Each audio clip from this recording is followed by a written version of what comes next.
কিয়ামতের মাঠে মানুষ প্রত্যেকের হবে এমন গুরুতর অবস্থা যে সে নিজে নিজেই এত ব্যস্ত থাকবে।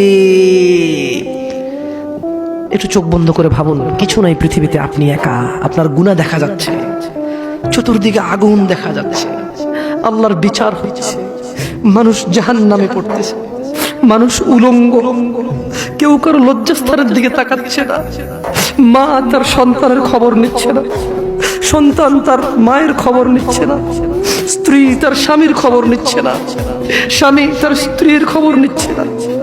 প্রত্যেককে নিজস্ব একটা ব্যক্তিগত ব্যস্ততা, দুশ্চিন্তা, তার টেনশন, আগুনে যাবে নাকি জান্নাতে যাবে তাকে ব্যস্ত করে রাখবে। উজুহু ইয়াউমাইযিন মুসফিরা, এই ব্যস্ততার দিনে কিছু চেহারা হবে উজ্জ্বল। ইয়া আখি, ভাই, আপনি কি সেই মানুষটা হতে পারবেন যেদিন ভাই ভাইয়ের খবর নেবে না, স্ত্রী স্বামীর খবর নেবে না, মা বাবার খবর নেবে না?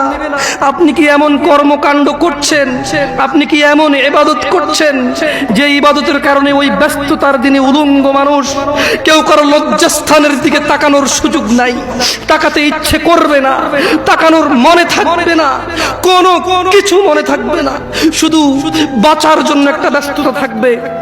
দিনী ভাই, সেদিন আপনি কি এই পৃথিবীতে এমন কোন কাজকর্ম করতেছেন?